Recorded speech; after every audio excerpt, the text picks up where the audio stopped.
Que valent ces trois marques indé qu'on voit un peu partout sur les réseaux? Il y a vraiment tout un game d'indépendants qui sont prêts à tout pour lancer leur propre marque de vêtements. On a donc commandé 3 pulls pour analyser tout ça et savoir si acheter là-bas vaut vraiment le coup. Le premier nous vient de chez Human with Attitude, il est à peu près autour de 100 €, mais si je l'ai pris c'était surtout pour le design et la matière. Regardez-moi ça! C'est un pull en mohair bleu. D'ailleurs, tous les pulls de cette vidéo sont en mohair synthétique. Et si vous savez pas à quoi ça ressemble, ça varie en fonction des pièces. Mais en général, on est sur une laine un peu comme ça. Pour les visuels, on retrouve à l'avant le nom de la marque brodé sur le cœur. Mais le plus intéressant, c'est le dos, où on retrouve un logotype énorme avec écrit We Don't Play, qu'on pourrait traduire par « On n'est pas là pour jouer » en français. Pour revenir sur la matière, il est super épais, on sent qu'on en a pour notre prix rien qu'au toucher. Bon après j'ai envie de vous dire qu'il a intérêt car c'est clairement le plus cher de toute la vidéo. C'est assez commun quand on passe commande chez ce genre d'entreprise de recevoir un petit stickers avec son produit, et Human with Attitude ne fait pas exception à la règle, puisqu'avec le pull on a aussi reçu ce petit sticker holographique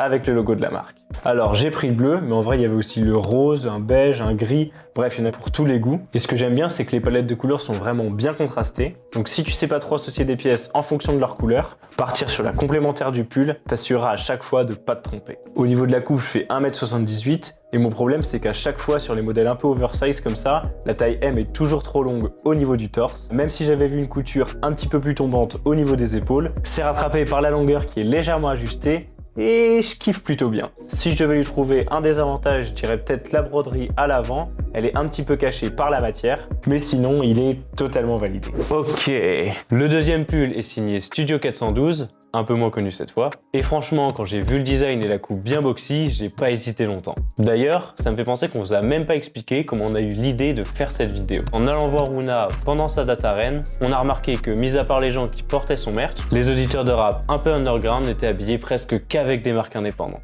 Que ce soit des vestes de chez Divin by Divin, des pulls de chez Forever Vacation, ou encore le t-shirt de la dernière collab entre Camino, Adidas et Frings, les petits créateurs et la scène rap n'ont jamais été aussi soudés. Et vu qu'on avait plus beaucoup de pulls à porter pour cet hiver, on a ajouté ces trois-là au panier. Alors n'hésitez vraiment pas à vous abonner et partager la vidéo. Notre portefeuille vous en sera vraiment reconnaissant. Voilà donc le vêtement. On en a eu pour 90 € avec la livraison. Le col est assez épais et à l'intérieur on retrouve une étiquette avec le logotype de la marque. Pour ce qui est des manches et la taille, on a un parti pris de les avoir un peu loose. Et à l'avant, on trouve le terme Разработка, qu'on peut traduire par Work in Progress en russe, qui est ni plus ni moins que le slogan de cette marque en constante évolution. Alors vous allez peut-être dire que la typo russe étirée comme ça c'est super simple et pas compliqué à faire, mais je dirais que c'est plus la matière combinée aux couleurs avec un visuel efficace qui compte vraiment, mais aussi qu'ils étaient les premiers à l'avoir fait. Parce qu'on va pas se mentir, mieux vaut un visuel simple et un jeu de matière intéressant, plutôt qu'un visuel travaillé avec une impression bancale.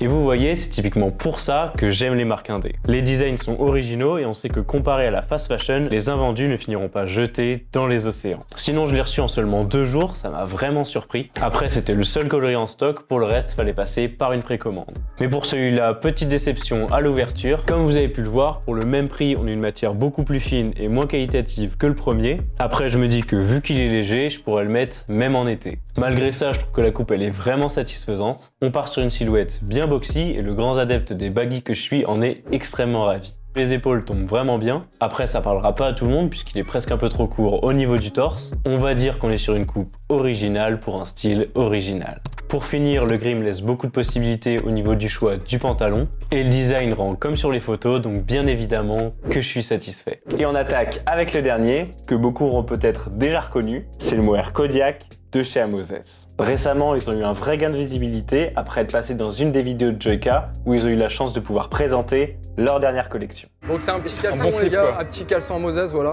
Léger hein. D'ailleurs, on va dire que j'ai eu de la chance parce que le pull était sold out en même pas quelques heures après la sortie du drop. On retrouve donc le pull avec une grosse typographie à l'avant, qui a d'ailleurs été réalisée par Simon Conus, je sais pas comment on dit. En tout cas, c'est SimCNS sur Insta, donc allez voir ce qu'il fait. Le placement du visuel est assez original et le fait qu'il continue comme ça du torse sur les manches nous laisse vraiment beaucoup de place pour le voir. D'ailleurs, il y a aussi une variante de la typo en brodé sur la manche. C'est assez discret, mais c'est vraiment ce genre de détail qui fait la qualité de la pièce. À l'intérieur, on a une belle étiquette avec des illustrations qu'on retrouve aussi sous forme de stickers dans le paquet. Je trouve ça assez original. Ça change du simple stickers avec le logo de la marque. Le style graphique est quand même un peu spécial, on croirait voir des personnages tout droit sortis du dernier tome de Tom Tom et Nana, mais si on regarde attentivement, on peut voir qu'ils portent chacun des produits du drop. Revenons sur le pull, sa matière est autant voire même plus épaisse que celui de chez Human with Attitude, et au niveau des couleurs, je trouve ce marron bien chocolat comme ça hyper beau. Pour ce qui est de la coupe, c'est vraiment drôle, on dirait qu'il a été coupé exactement comme il faut, à tel point que je me demande pourquoi ils m'ont pas choisi moi comme modèle pour leur shooting. Bon, blague à part, les élastiques des manches et de la taille sont vraiment top. J'avais quelques craintes au niveau du col que je trouvais un peu serré, mais franchement après l'avoir porté plusieurs fois, c'est clairement mon pull préféré. Ce qu'on retient, c'est qu'il y a vraiment plein de marques qui suivent les trends du moment, et qu'en fonction de la production ou bien de la marge qu'ils s'accordent sur leurs produits, certains le font bien mieux que d'autres. Si vous aviez les 3 devant vous, dites-nous lequel vous choisiriez en commentaire. C'était Greg et Félix. Salut.